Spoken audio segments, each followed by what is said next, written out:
నరేంద్ర మోదీ గారితో మే 17న జరిగిన తన భేటీ గురించి ఏపీ మంత్రి నారా లోకేష్ తొలిసారి మాట్లాడారు. ఆ సమావేశం అన్బిలీవబుల్ గా అభివర్ణించారు లోకేష్. ప్రధానమంత్రి నరేంద్ర మోదీ తన 25 ఏళ్ల రాజకీయ జీవితానుసారం గురించి ఆ భేటీలో తనకు వివరించినట్లు చెప్పారు. తాను ఎంతో మంది రాజకీయ నాయకులను చూశానని, ఆయనలో అహం అసలు లేదని లోకేష్ తెలిపారు. చంద్రబాబు అవకాశాలు ఇస్తున్నందున ఆయనకు అతీతంగా పనిచేసి గొప్పగా రూపొందాలని ప్రధాని ఉద్బోధించినట్లు పేర్కొన్నారు. 2 రోజుల పర్యటన నిమిత్తం ఢిల్లీ వచ్చిన లోకేష్ మీడియా ప్రతినిధులతో ఇష్టాగోష్ఠిగా మాట్లాడారు. పలు అంశాలపై విలేకరుల ప్రశ్నలకు ఆయన స్పందించారు. మద్యం కుంభకోణంలో రాష్ట్ర ప్రభుత్వం సాక్ష్యాధారాల ప్రకారం చర్యలు తీసుకుంటుందో తప్ప కక్ష సాధింపుతో కాదన్నారు. మద్యంలో డబ్బు తినలేదని జగన్ రెడ్డి తాను నమ్మిన దేవుడి మీద ప్రమాణం చేయాలని సవాల్ విసిరారు. వివిధ అంశాలపై మీడియాతో మాట్లాడుతూ మోదీ ముఖ్యమంత్రిగా, ప్రధానమంత్రిగా 25 ఏళ్లుగా నిరంతరం అధికారంలో ఉన్నారన్నారు. ఆయన ఫోకస్ ఏంటి, ఇంత విస్తృత స్థాయిలో ఎలా డ్రైవ్ చేయగలుగుతున్నారన్నది తెలుసుకోవాలన్న కుతూహలం నాలో ఉంది. ఆ రోజు ప్రధానమంత్రితో జరిగిన సమావేశంలో తొలి గంట రాష్ట్రంలో ఏం జరుగుతోందన్న విషయాలపై చర్చ జరిగింది. నేను అనంతపురం నుంచి వచ్చానని తెలిసి అక్కడ పునరుత్పాదక ఇంధన ఉత్పత్తి, CBG, విద్యా సంస్కరణల గురించి అడిగారు. పహల్గామ్ విషయంలో మీ వల్లే ప్రపంచం మన వెనక నిలబడిందని చెప్పాను. అప్పుడు ఆయన ఎందుకని అడిగారు. అందుకు నేను సమాధానంగా, గతంలో దాడులు జరిగితే మనం అమెరికాకో ఐక్యరాజ్య సమితి వద్దకో పరిగెత్తేవాళ్ళమని, ఇప్పుడు సొంతంగా ఆపరేషన్ సింధూర్ చేపట్టడంతో మిగతా దేశాలు అసూయపడే పరిస్థితికి వచ్చిందని చెప్పాను. 2వ గంటల ప్రధానమంత్రి తన పనితీరు గురించి చెప్పారు. అదే సమయంలో నాకు మార్గదర్శనం చేయాలని కోరినప్పుడు ఆయన చాలా సూచనలు చేశారన్నారు. దూకుడుగా వెళ్లేటప్పుడు జరిగే తప్పులను అధిగమించడానికి ఏం చేయాలని అడిగాను. అందుకు ఆయన స్పందిస్తూ, ఇంట్లో కూర్చుంటే ఎవ్వరూ తప్పులు చేయరు కదా అని ఎదురు ప్రశ్న వేశారు. పని చేయడానికి వెనకాడొద్దని, మన ఉద్దేశం సరిగ్గా ఉంటే ప్రజలు అర్థం చేసుకుంటారని ఈ సందర్భంగా వారు చెప్పారు. నాన్న అవకాశం ఇస్తున్నందున ఆయనకు అతీతంగా పని చేయాలని సూచించారు. ఎదగడానికి ఇదే సరైన సమయమని పేర్కొన్నారు. భవిష్యత్ అంతా యువకులదే కాబట్టి మీరు కష్టపడి ఎమర్జ్ కావాలని సూచించారు ప్రధాని. ఆ భేటీ తర్వాత నాకు నిద్ర పట్టలేదు. మనం ఆదర్శంగా చూసిన ప్రధానమంత్రి అంతసేపు మాట్లాడటం ఎంతో స్ఫూర్తినిచ్చింది. క్రమశిక్షణ నేర్చుకోవాలని, ప్రకృతిని గౌరవించాలని దేవాశిస్కి ప్రధాని మోదీ చెప్పారు. ఆయనలా కార్యకర్తలు ప్రజలతో అనుసంధానం అయ్యి ఉండటం మనకు పరీక్షే. కొన్ని సంఘటనలు జీవితాన్ని మారుస్తాయి. అలాంటి వాటిలో ప్రధానితో సమావేశం కూడా ఒకటని నేను నమ్ముతున్నా అన్నారు లోకేష్. సంక్షేమం, అభివృద్ధితోనే గెలుస్తామనుకుంటే పొరపాటు. ఎమోషన్స్లో గెలుస్తామన్నది నిజం. ప్రజలతో ఎమోషనల్గా కనెక్ట్ కావడమే మోదీ బలమన్నారు లోకేష్. తల్లికి వందనం కార్యక్రమం దాదాపు 85% పూర్తి చేశాం. జూలై 5 కల్లా సమస్యలన్నీ పరిష్కరించి 100% పూర్తి చేస్తాం. పక్షపాతం లేకుండా అర్హులైన లబ్ధిదారులందరికీ రాష్ట్ర ప్రభుత్వ పథకాలు అందిస్తున్నాం. మద్యం వ్యవహారంలో తప్పుడు కేసులు పెడుతున్నారని అంటున్న జగన్ రెడ్డి, అందులో తాను ఒక్క పైసా తీసుకోలేదని, తాను నమ్మిన దేవుడి సాక్షిగా ప్రమాణం చేయాలని సవాల్ విసురుతున్నా. వివేక హత్యలో మాకు, మా కుటుంబానికి సంబంధం లేదని నేను ప్రమాణం చేస్తా, మీరు రావాలని అలిపిరిలో సవాల్ చేస్తే జగన్ రాలేదు, పారిపోయాడు. ఇప్పుడు మద్యం విషయంలో కూడా సవాల్ విసురుతున్నా. జూలై చివరిలోపు విశాఖపట్నంలో TCS ప్రారంభమవుతుంది. అదే రోజు వారికి ఇచ్చిన భూమిలో శాశ్వత భవన నిర్మాణానికి శంకుస్థాపన చేస్తారు. ఏపీలో అభివృద్ధి పనుల పట్ల కేంద్ర మంత్రులు సానుకూలంగా ఉన్నారు.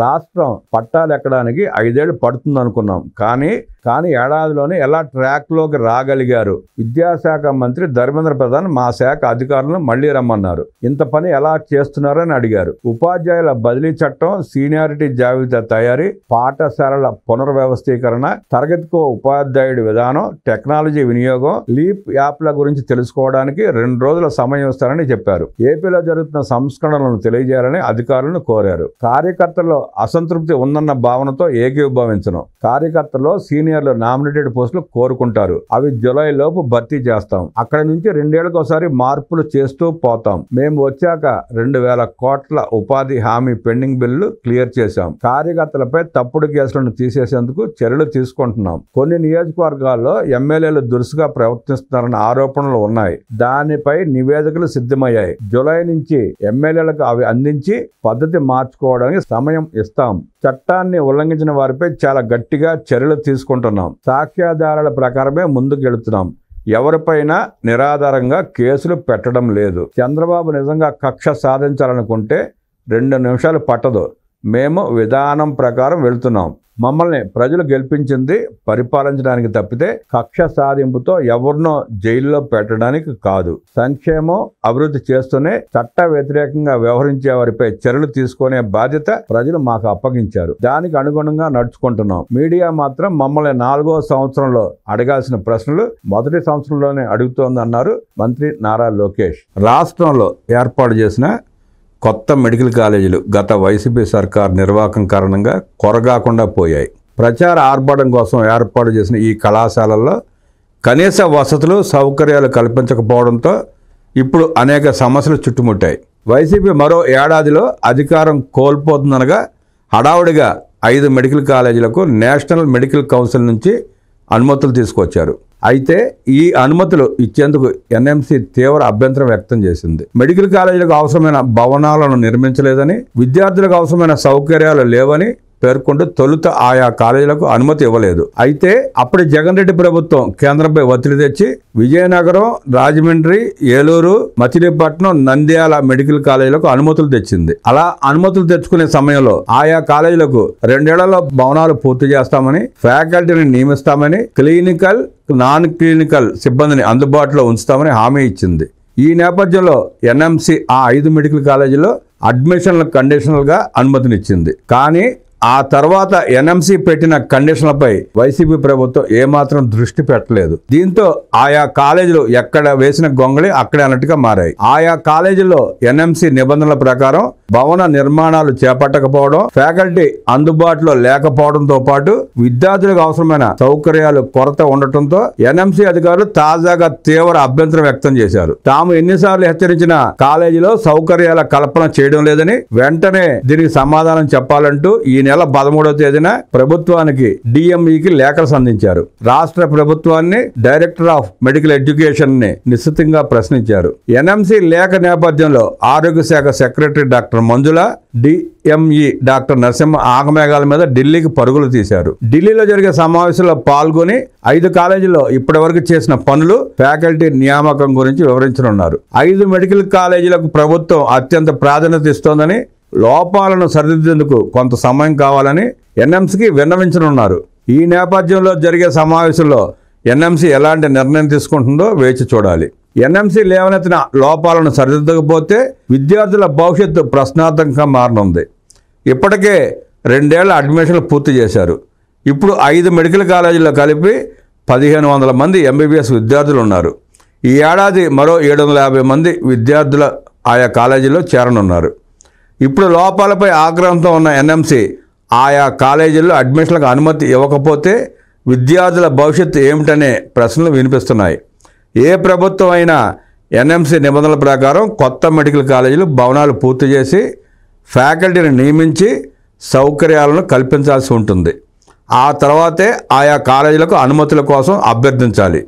కానీ అప్పటి జగన్ రెడ్డి ప్రభుత్వం ఫ్యాకల్టీని నియమించకుండా, భవన నిర్మాణాలు కూడా పూర్తి చేయకుండా, విద్యార్థులకు కనీస సౌకర్యాలు కల్పించకుండా అడ్మిషన్ల ప్రక్రియకు తెరదీసింది.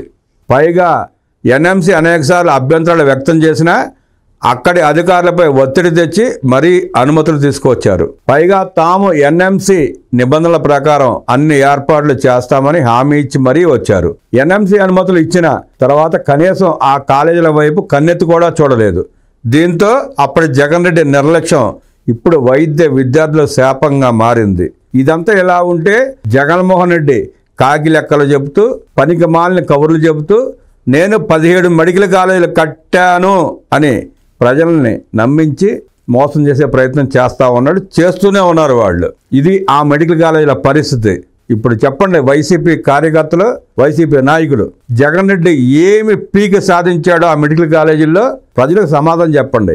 ఆ విద్యార్థుల ప్రశ్నలకు సమాధానం చెప్పండి. సమాధానం చెప్పాల్సిన బాధ్యత మీదే. నమస్కారం.